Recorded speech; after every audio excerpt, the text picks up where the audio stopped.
Hey everyone, it's Neil, the old soldier, and I'm starting here a series on manliness from a biblical perspective. Now, you might be familiar with Jordan Peterson's biblical series. He took Genesis and went through, and he was looking at the archetypes and the symbols that are being presented in these stories.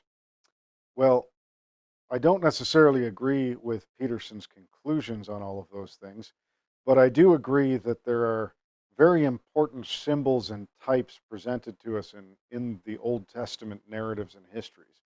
These words were not written simply to give a literal accounting of everything that happened. I'm not saying they didn't happen.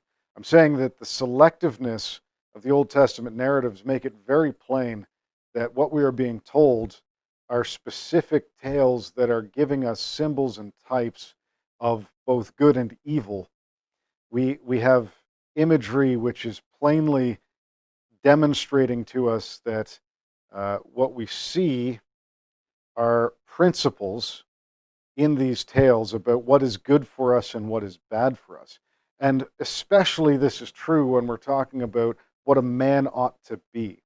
There is so much in the Old Testament giving us through narrative, through the pageantry of these events overseen by God, according to the scriptures themselves, that he oversaw these things and then revealed to us, according to what he wanted, those things which were relevant to us, to our spiritual well being, and to our physical well being as well. And so we have so much to draw upon in these wonderful stories, these histories that tell us about what a man ought to be. Now, the first story that I want to look at, that I think is probably my favorite story in all of Scripture, not that it's the most important, just it's one of my favorites, is the three mighty men of David. So, in this story, we're introduced to three tremendously powerful warriors, and they're like the soft team for David. They're like the special forces, elite fighters, the most dangerous men in his employ. These guys are hardened warriors. They've done serious damage in their careers to this point. Like the first one named Adino the Esnite, as he's called, he was called that because he slew 800 men at one time. And then you have another guy who, E- Eleazar, this guy, he fought against the Philistines after everyone had fled.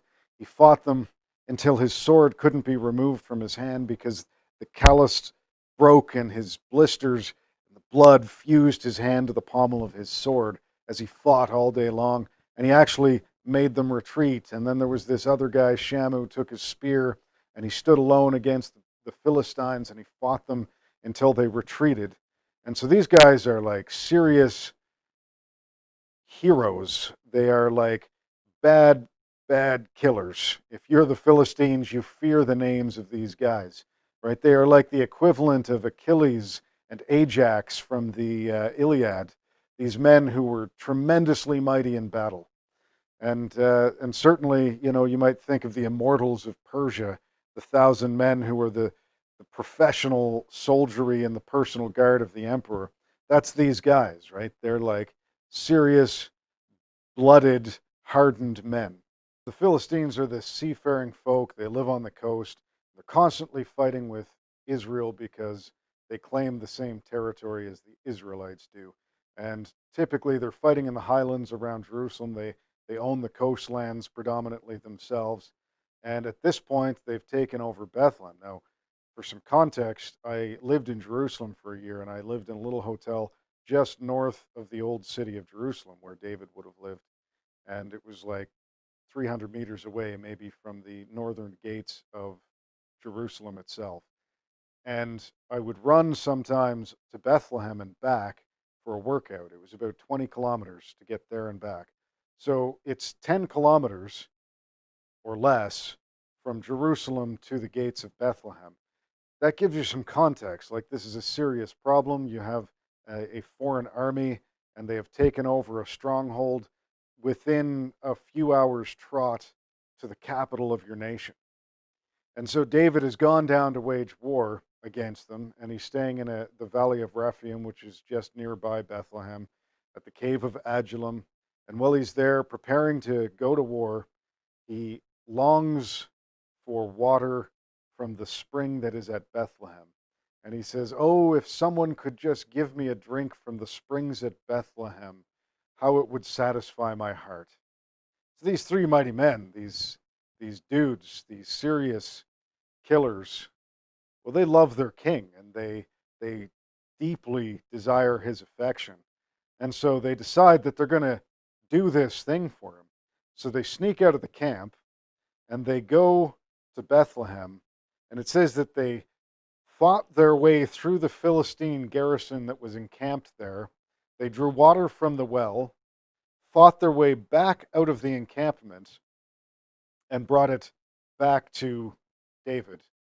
So David receives this water from the well at Bethlehem, and he looks at it, and he looks at his men, and he says, "Oh, how could I drink from this which is the blood of my servants?"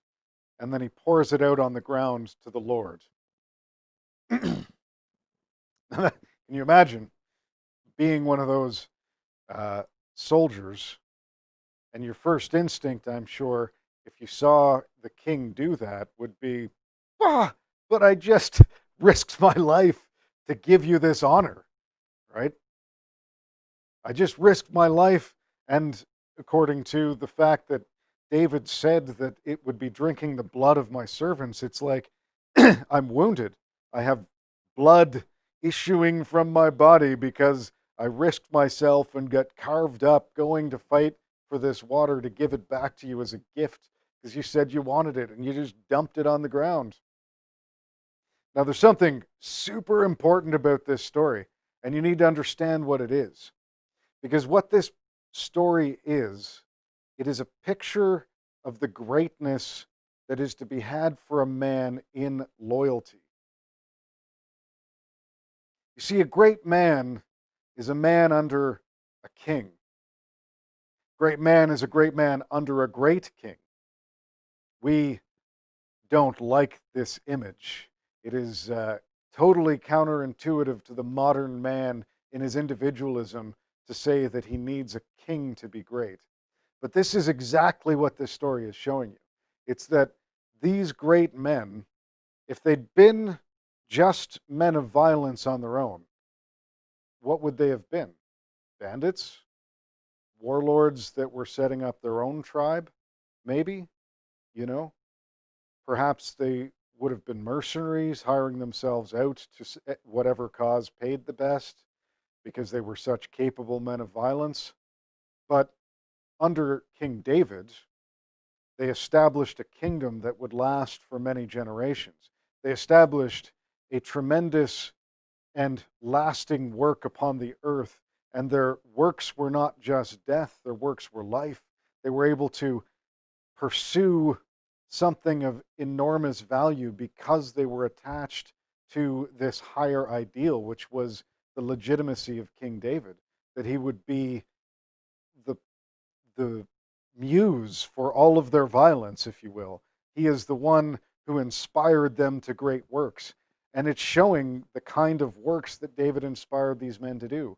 There's no profit in this for them. There's no benefit to themselves to go and do this thing.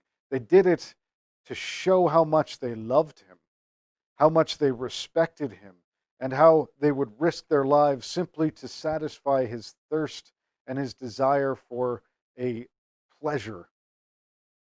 It was their honor given to him. And from the desire to give honor comes tremendous greatness. Think of the Victoria Cross winners. Think of the Congressional Medal winners. Yeah, it's often said, well, in war, you're only really worried about the guy in the trench beside you, and the higher ideals mean nothing. Yeah, but the great heroes of war are the ones who are instilled with an ideology that leads them to take tremendous risks, right? Think of Audie Murphy. Like, he would be a modern day example of what these guys did in their careers as soldiers for David. He loved his men, he loved his country, he loved the ideals of his country. Well, he went and single handedly charged through the enemy lines and took out an artillery outpost by himself on one occasion. On another occasion, when his men were being overrun, he made them run to the back into the forest to take cover while he single handedly stayed out, calling indirect fire on this whole regiment, supported by tanks of SS troops that were trying to overwhelm his position. He then had the line cut on his artillery, and he got up on a half track, grabbed a 50 cal, and fought off an entire German crack regiment by himself for an hour. This comes of the desire to serve, the desire to accomplish great things because you have high ideals. This is where it comes from. You can't do that through selfishness. You need to be aligned to a higher power, whatever that is, in order to accomplish great things.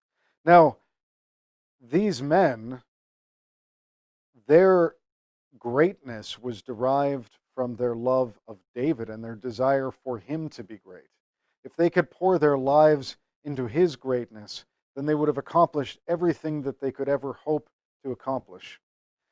Why do I go and steal water from this well? Because when the rest of the army sees what I have done, they will be inspired to live lives of sacrifice for our king, because they will be drawn to the glory that I have achieved in my own sacrifice for the king. The Philistines will fear King David because he has men who are willing to do these kinds of things for him. He must be a man to be feared. But David also understood that he needed a king, that he was not worthy in himself of that kind of worship, that kind of sacrifice. And so when he poured their sacrifice onto the ground, he wasn't dumping it out and saying, "This is worthless." He was saying, "It is so precious what you've done that it cannot be given to me. It can only be given to God, because he's the only one who is worthy of this kind of great deed." Now, understand something here, that the first rule of manliness is that you need a king. You need a lord to serve, someone who can drive you to greatness for the honor of their name. Because there's nothing great about doing things for yourself. There is no greatness in that.